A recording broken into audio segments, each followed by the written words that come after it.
như toàn bộ thủ đô Washington của nước Mỹ đang nín thở trước thời khắc tân tổng thống nhậm chức. Phần lớn thủ đô Washington bị phong tỏa, 25.000 lính vệ binh quốc gia và hàng nghìn cảnh sát đang làm nhiệm vụ trước lễ nhậm chức của ông Biden, với nhiều nguy cơ không rõ ràng. Nhưng bất chấp những nguy cơ này thì ông Joe Biden vẫn sẽ tuyên thệ nhậm chức bên ngoài điện Capitol như những người tiền nhiệm. Ladies and gentlemen, please stand for the oath of office followed by musical honors. Ông Biden tuyên thệ nhậm chức trước sự chứng kiến của Chánh án Tòa án tối cao John Roberts. Trưa 20 tháng 1 theo giờ Mỹ, ông Biden chính thức trở thành Tổng thống thứ 46 của Mỹ.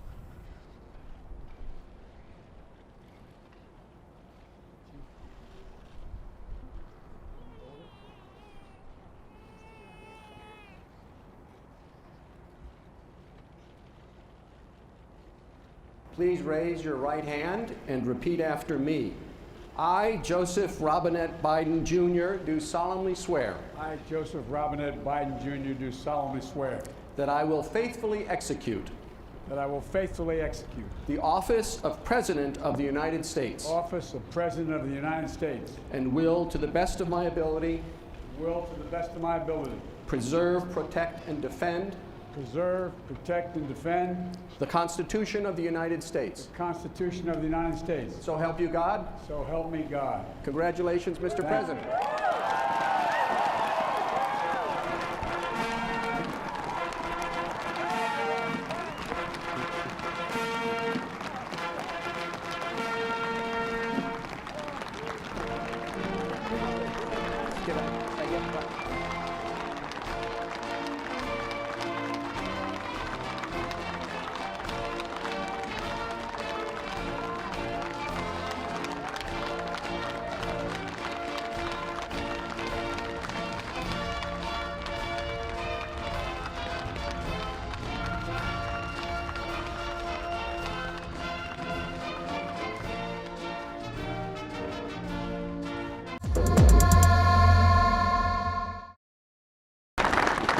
Vice President Harris, Speaker Pelosi, Leader Schumer, Leader McConnell, Vice President Pence, and my distinguished guests, my fellow Americans. This is America's day. This is democracy's day, a day of history and hope, of renewal and resolve. Through a crucible for the ages, America has been tested anew, and America has risen to the challenge. Today, we celebrate the triumph not of a candidate, but of a cause, the cause of democracy. The people, the will of the people has been heard, and the will of the people has been heeded. We've learned again that democracy is precious, democracy is fragile. And at this hour, my friends, democracy has prevailed.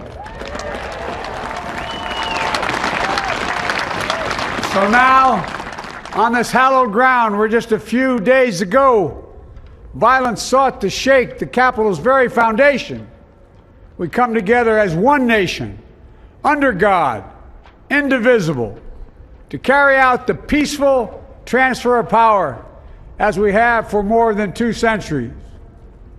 As we look ahead in our uniquely American way, restless, bold, optimistic, and set our sights on the nation we know we can be and we must be.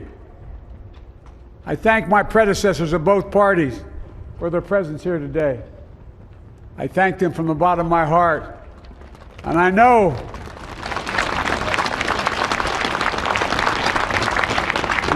the resilience of our Constitution and the strength of our nation, as does President Carter, who I spoke with last night, who cannot be with us today, but whom we salute for his lifetime in service. I've just taken the sacred oath each of those patriots have taken, the oath first sworn by George Washington. But the American story depends not on any one of us, not on some of us, but on all of us, on we the people, who seek a more perfect union. This is a great nation. We are good people. And over the centuries, through storm and strife, in peace and in war, we've come so far, but we still have far to go. We'll press forward with speed and urgency, for we have much to do in this winter of peril and significant possibilities. Much to repair, much to restore, much to heal, much to build, and much to gain. Few people in our nation's history have been more challenged or found a time more challenging or difficult than the time we're in now. Once-in-a-century virus that silently stalks the country has taken as many lives in 1 year as America lost in all of World War II. Millions of jobs have been lost. Hundreds of thousands of businesses closed. A cry for racial justice, some 400 years in the making, moves us. The dream of justice for all will be deferred no longer. A cry for survival comes from the planet itself. A cry that can't be any more desperate or any more clear. And now, a rise of political extremism, white supremacy, domestic terrorism, that we must confront and we will defeat. To overcome these challenges, to restore the soul and secure the future of America, requires so much more than words.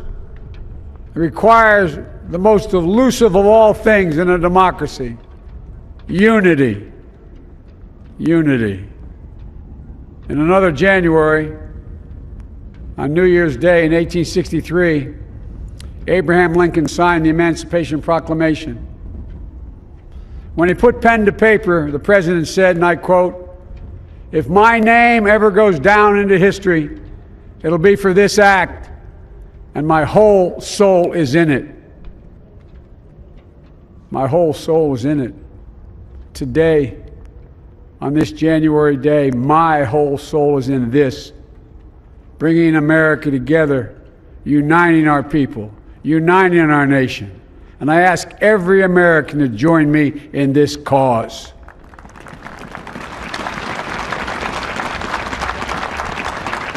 Uniting to fight the foes we face: anger, resentment and hatred, extremism, lawlessness, violence, disease, joblessness, and hopelessness. With unity, we can do great things, important things. We can right wrongs. We can put people to work in good jobs. We can teach our children in safe schools. We can overcome the deadly virus. We can reward work and rebuild the middle class and make health care secure for all. We can deliver racial justice, and we can make America once again the leading force for good in the world. I know speaking of unity can sound to some like a foolish fantasy these days. I know the forces that divide us are deep and they are real. But I also know they are not new. Our history has been a constant struggle between the American ideal that we're all created equal and the harsh, ugly reality that racism, nativism, fear, demonization have long torn us apart. The battle is perennial, and victory is never assured.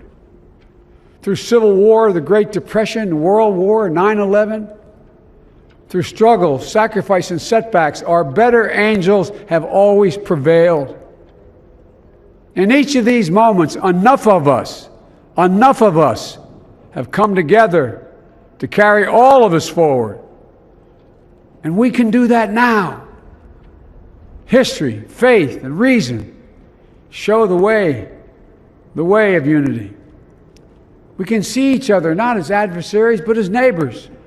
We can treat each other with dignity and respect.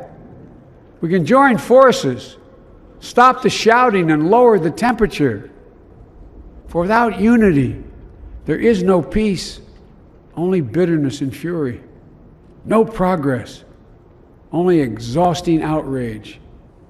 No nation, only a state of chaos. This is our historic moment of crisis and challenge, and unity is the path forward. And we must meet this moment as the United States of America. If we do that, I guarantee you we will not fail. We have never, ever, ever, ever failed in America when we've acted together. And so today, at this time, in this place, let's start afresh, all of us. Let's begin to listen to one another again, hear one another, see one another, show respect to one another. Politics doesn't have to be a raging fire, destroying everything in its path. Every disagreement doesn't have to be a cause for total war. And we must reject the culture in which facts themselves are manipulated and even manufactured.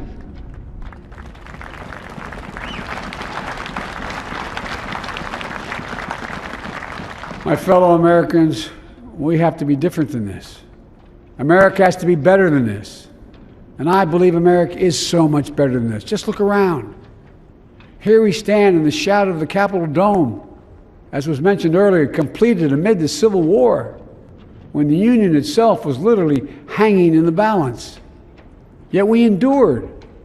We prevailed. Here we stand, looking out on the great mall where Dr. King spoke of his dream. Here we stand where 108 years ago, at another inaugural, thousands of protesters tried to block brave women marching for the right to vote.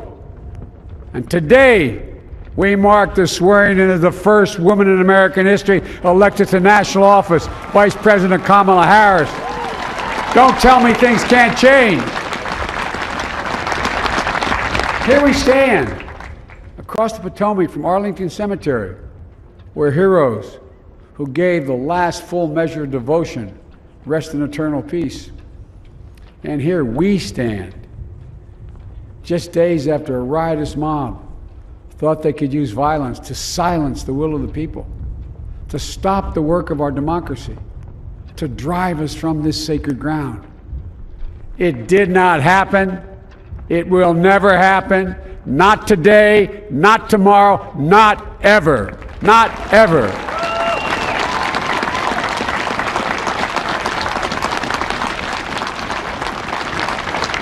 To all those who supported our campaign, I'm humbled by the faith you've placed in us.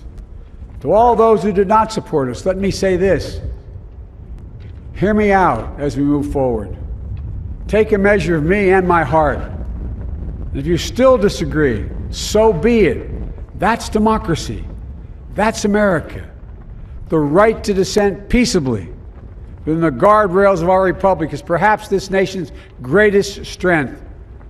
Yet hear me clearly. Disagreement must not lead to disunion. And I pledge this to you. I will be a president for all Americans. All Americans. And I promise you, I will fight as hard for those who did not support me as for those who did.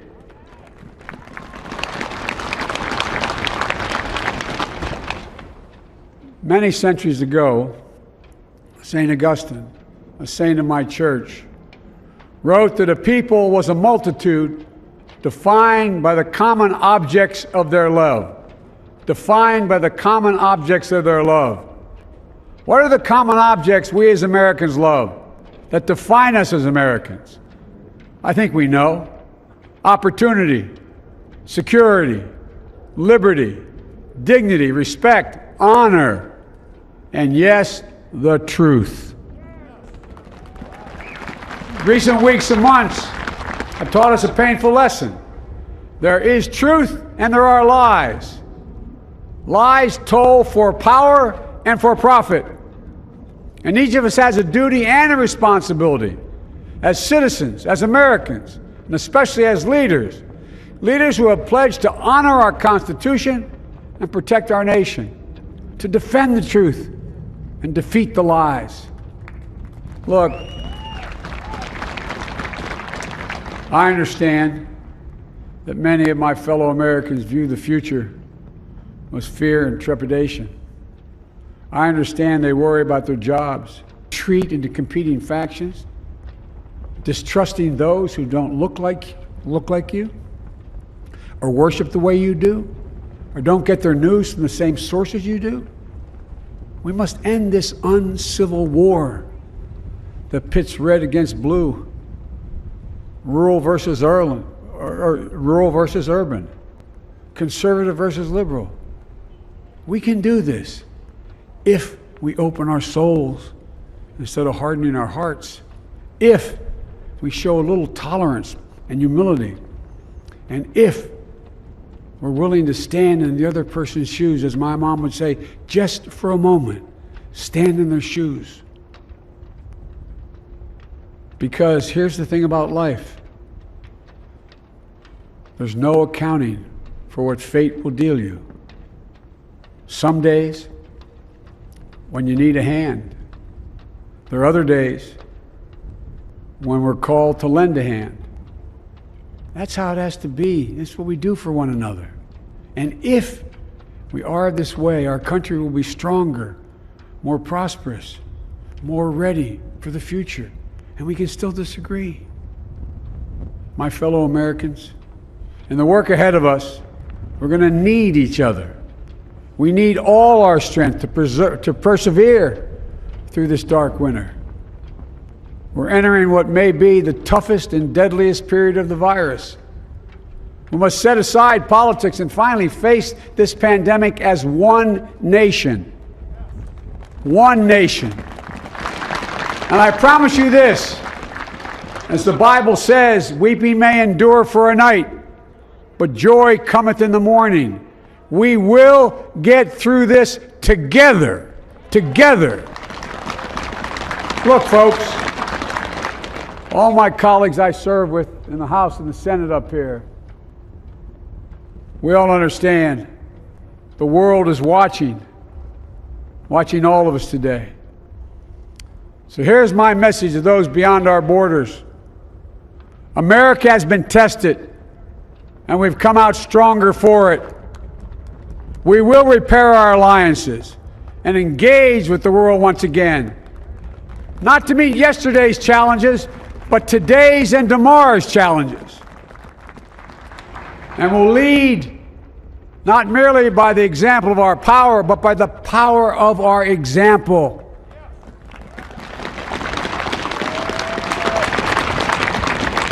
We'll be a strong and trusted partner for peace, progress, and security. Look, you all know we've been through so much in this nation. And my first act as president, I'd like to ask you to join me in a moment of silent prayer. Remember all of those who we lost in this past year to the pandemic. Those 400,000 fellow Americans, moms, dads, husbands, wives, sons, daughters, friends, neighbors, and co-workers. We'll honor them by becoming the people and the nation we know we can and should be. So I ask you, let's say a silent prayer for those who've lost their lives and those left behind, and for our country.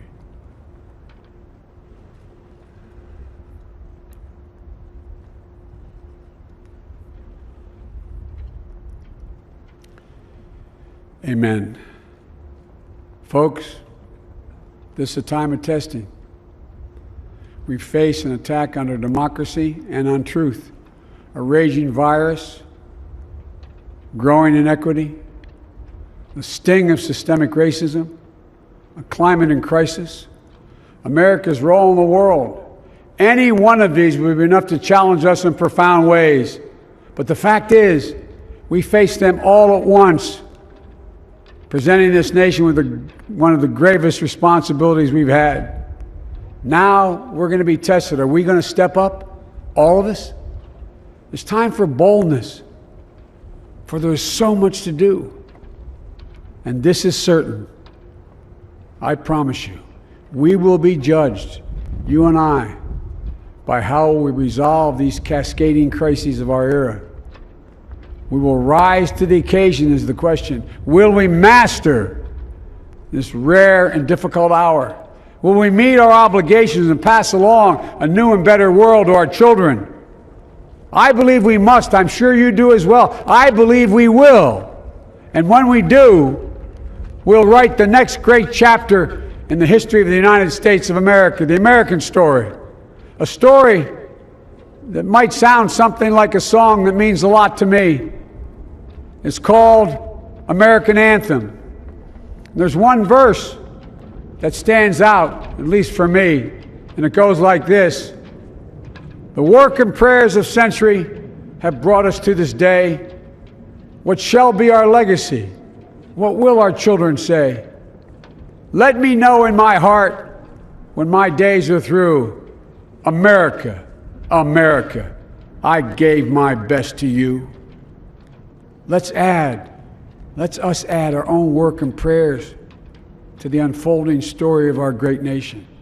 If we do this, then when our days are through, our children and our children's children will say of us, they gave their best, they did their duty, they healed a broken land. My fellow Americans, I close the day where I began, with the sacred oath. Before God and all of you, I give you my word. I will always level with you. I will defend the Constitution. I'll defend our democracy. I'll defend America.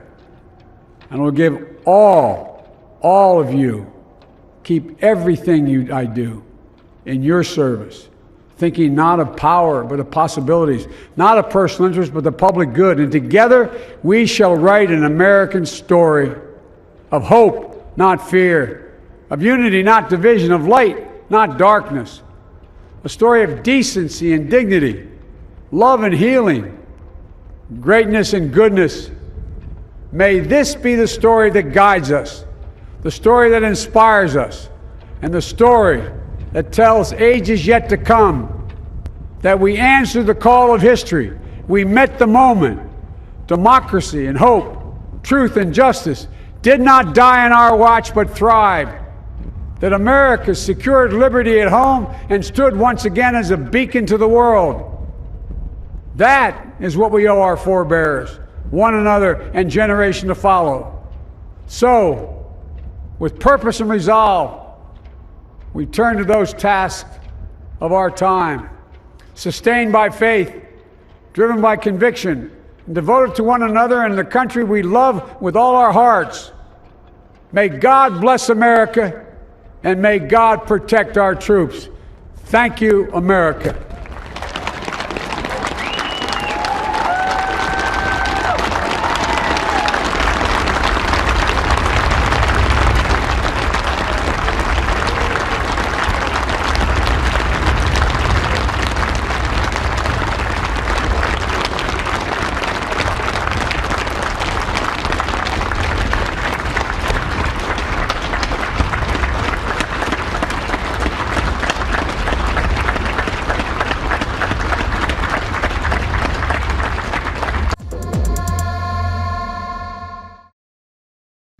Please raise your right hand and repeat after me.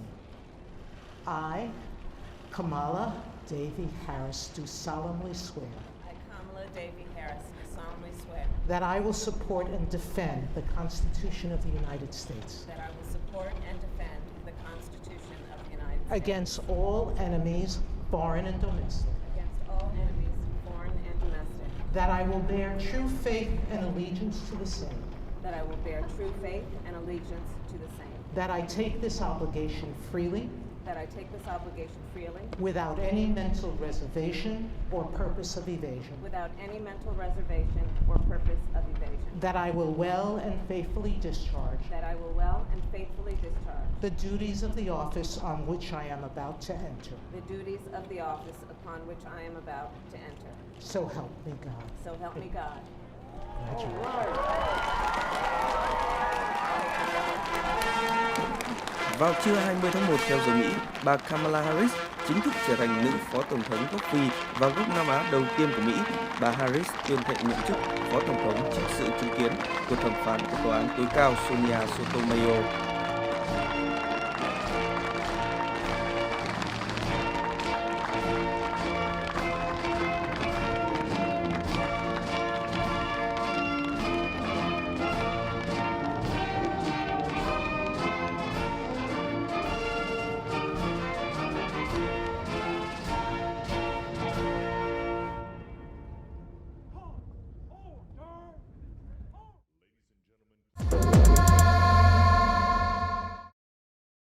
Ngày Tổng thống đắc cử Joe Biden nhậm chức cũng đồng thời là ngày cuối cùng tại nhiệm của Tổng thống Donald Trump. Mặc dù Nhà Trắng không công bố lịch trình ngày cuối cùng tại nhiệm của ông Trump, nhưng ông dự kiến sẽ ra đi theo cách khác biệt những người tiền nhiệm khác.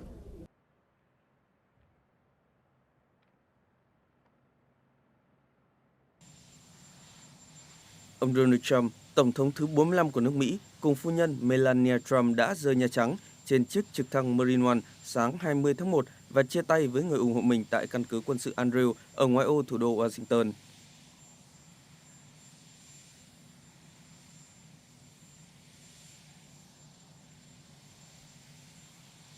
Lễ đón Tổng thống Donald Trump được bắt đầu bằng loạt 21 phát đại bác trong tiếng hò reo của khá đông những người ủng hộ ông Trump. Phát biểu trước những người ủng hộ mình, ông Trump cảm ơn họ đã đồng hành với mình để đạt được những kỳ tích trong suốt 4 năm qua. Tổng thống Donald Trump đã mời đệ nhất phu nhân sắp mãn nhiệm Melania Trump phát biểu trước. Bà Melania nói ngắn gọn. Trong phát biểu chia tay, Tổng thống Donald Trump liệt kê một loạt thành tựu mà chính quyền ông đã đạt được, bao gồm việc thành lập lực lượng không gian Mỹ, cắt giảm thuế và xây dựng nền kinh tế lớn nhất mà nước Mỹ từng thấy. Ông Donald Trump mô tả việc phát triển vaccine COVID-19 trong 9 tháng là một phép màu y học. Tổng thống thứ 45 nói rằng chính quyền của ông đã nỗ lực hết sức. From the China virus, it's a horrible thing that was